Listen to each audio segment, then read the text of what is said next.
आपदा प्रबंधन का परिचय। आपदा प्रबंधन वह संगठित, योजनाबद्ध और समन्वित प्रक्रिया है जिसके माध्यम से प्राकृतिक या मानव जनित आपदाओं से होने वाली जनधन हानि को कम किया जाता है। इसमें आपदा से पहले की तैयारी, आपदा के समय त्वरित प्रतिक्रिया तथा आपदा के बाद पुनर्वास और पुनर्निर्माण शामिल होते हैं।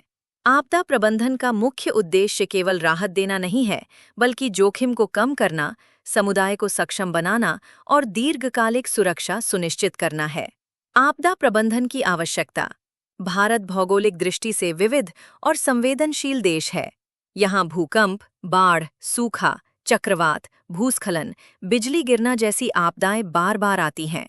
जनसंख्या घनत्व अधिक होने के कारण आपदाओं का प्रभाव गंभीर होता है। इसलिए एक सुव्यवस्थित आपदा प्रबंधन प्रणाली अत्यंत आवश्यक है।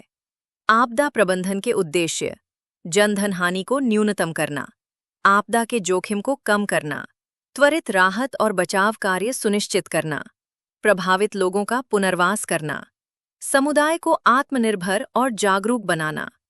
आपदा प्रबंधन का चक्र 4। आपदा प्रबंधन एक चक्रीय प्रक्रिया है जिसमें 4 मुख्य चरण होते हैं। 1. शमन। यह आपदा से पहले किया जाने वाला कार्य है। इसका उद्देश्य जोखिम को कम करना होता है।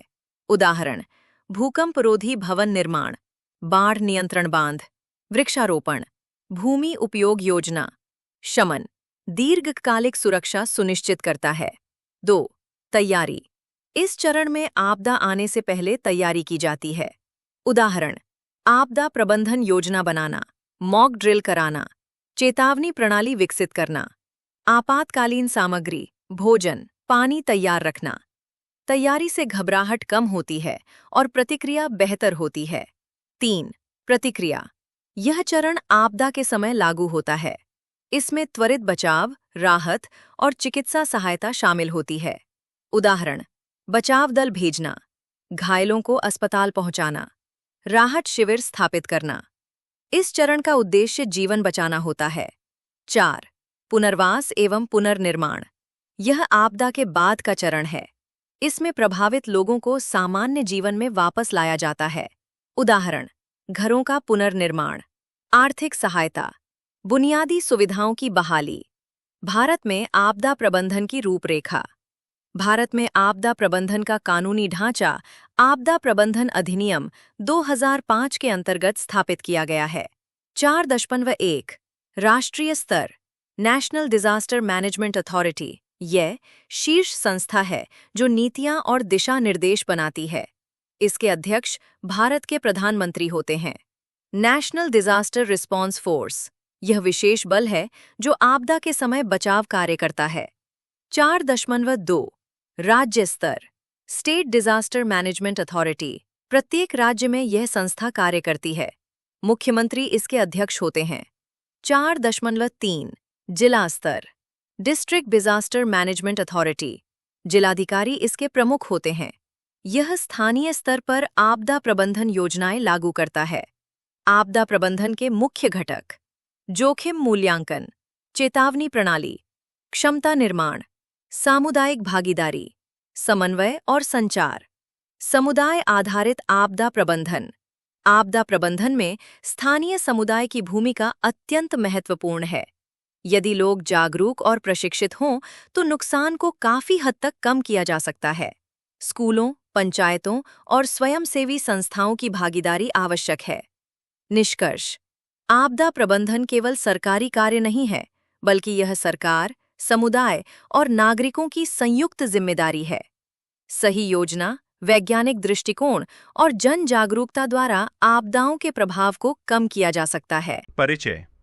आपदा प्रबंधन चक्र वह सतत और चक्रीय प्रक्रिया है जिसके माध्यम से आपदा से पहले, आपदा के दौरान तथा आपदा के बाद किए जाने वाले सभी कार्यों को व्यवस्थित रूप से संचालित किया जाता है।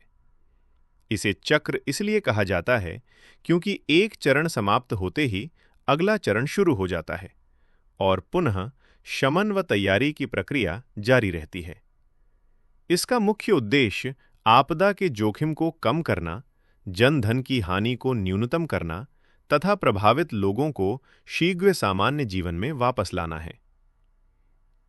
आपदा प्रबंधन चक्र के चरण। आपदा प्रबंधन चक्र के 4 मुख्य चरण होते हैं। शमन, तैयारी, प्रतिक्रिया, रिस्पॉन्स, पुनर्वास एवं पुनर्निर्माण। शमन।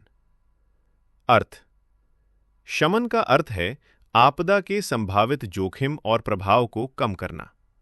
उद्देश्य, भविष्य में होने वाली आपदाओं से होने वाली हानि को न्यूनतम करना। उदाहरण, भूकंपरोधी भवन निर्माण, बाढ़ नियंत्रण बांध और तटबंध, भूस्खलन क्षेत्र में वृक्षारोपण, भूमि उपयोग की वैज्ञानिक योजना। व्याख्या। शमन दीर्घकालिक प्रक्रिया है। यदि सही शमन उपाय अपनाए जाएं, तो आपदा की तीव्रता और प्रभाव दोनों कम किए जा सकते हैं।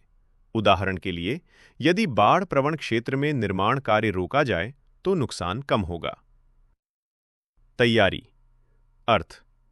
आपदा आने से पहले की जाने वाली पूर्व तैयारी। उद्देश्य, आपदा के समय घबराहट कम करना और त्वरित प्रतिक्रिया सुनिश्चित करना। उदाहरण, मॉक ड्रिल का आयोजन, चेतावनी प्रणाली स्थापित करना, आपदा प्रबंधन योजना तैयार करना, प्राथमिक उपचार प्रशिक्षण। व्याख्या। तैयारी से लोगों में जागरूकता आती है। यदि समुदाय पहले से प्रशिक्षित हो, तो आपदा के समय कम नुकसान होता है। प्रतिक्रिया। अर्थ। आपदा के दौरान तत्काल किए जाने वाले कार्य। उद्देश्य, जीवन बचाना और त्वरित राहत प्रदान करना। उदाहरण, बचाव कार्य, राहत शिविर स्थापित करना, भोजन, पानी और चिकित्सा सुविधा उपलब्ध कराना, घायलों को अस्पताल पहुंचाना। व्याख्या। प्रतिक्रिया चरण में समय सबसे महत्वपूर्ण होता है। त्वरित और समन्वित कार्रवाई से अधिकतम लोगों को बचाया जा सकता है। पुनर्वास एवं पुनर्निर्माण। अर्थ। आपदा के बाद सामान्य स्थिति बहाल करने की प्रक्रिया। उद्देश्य, प्रभावित लोगों को पुनः सामान्य जीवन में लाना। उदाहरण, क्षतिग्रस्त भवनों का पुनर्निर्माण, आर्थिक सहायता, रोजगार के अवसर प्रदान करना, बुनियादी सेवाओं की बहाली। व्याख्या। पुनर्वास केवल भौतिक पुनर्निर्माण नहीं है, बल्कि सामाजिक और आर्थिक पुनर्स्थापन भी है। इस चरण में भविष्य के लिए बेहतर और सुरक्षित संरचना बनाई जाती है। आपदा प्रबंधन चक्र की विशेषताएं। यह सतत और चक्रीय प्रक्रिया है। सभी चरण एक दूसरे से जुड़े होते हैं। सामुदायिक भागीदारी आवश्यक है। सरकार और नागरिकों का समन्वय जरूरी है। निष्कर्ष। आपदा प्रबंधन चक्र एक व्यवस्थित और वैज्ञानिक प्रक्रिया है, जो आपदा के प्रभाव को कम करने में महत्वपूर्ण भूमिका निभाती है। यदि शमन और तैयारी पर अधिक ध्यान दिया जाए, तो प्रतिक्रिया और पुनर्वास की आवश्यकता कम हो जाती है। इस प्रकार, आपदा प्रबंधन चक्र आपदा जोखिम न्यूनीकरण की आधारशिला है।